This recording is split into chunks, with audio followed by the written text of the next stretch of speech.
Kias. Ingat kias?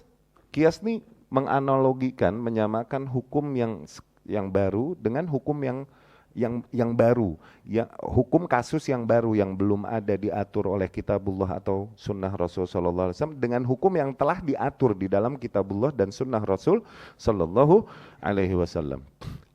Litasawi al-illah, dengan kesamaan illah. Ada latar belakang hukum yang mesti sama. Oke? Jadi rukun kias pertama al-aslu, hukum asal, yakni hukum yang udah diatur di dalam syariat. Al-far'u, hukum kasus kasus yang kita mau hukumi hal tersebut. Yang ini kasus baru terjadi, di zaman dulu nggak ada, gitu. Ini rukunnya nih, al-aslu, al-far'u. Al-illah, oke? Illah tuh yakni latar belakang atau sifat yang mustarakah, yang sama terdapat di antara kedua hal tersebut. Yang keempat baru al-hukmu, vonis akhir. Oke? Ketika hukum yang di asal haram, maka di furu haram. Di asal halal, maka di furu haram. Kalau bisa dikiasin, kalau kebetulan ada illah yang sama. Contoh kasus, hal-hal yang memabukkan. Oke?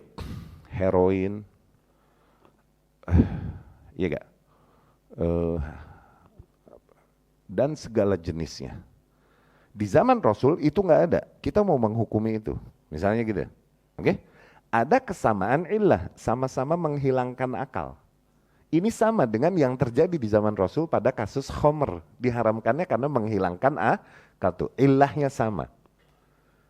Maka hukum khomer dulu apa? Karena menghilangkan akal, dia dihukumi haram. Maka hal-hal tersebut, kalaupun bentuknya bukan liquid, bentuknya ada yang bedak, ada yang daun, ya nggak?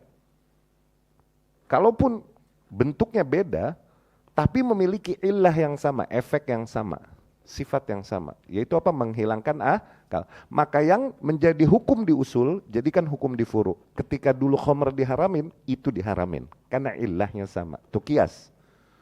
Oke? Kalau ada bisa kiasin sama barang zaman dulu, bisa masuk. Tapi ketika nggak ada yang bisa dikiasin, ayo. Mau dikiasinnya kemana masuknya?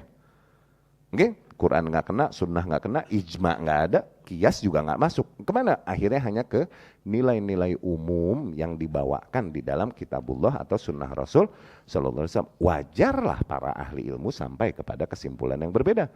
Sebatas wawasan mereka masing-masing. Ya.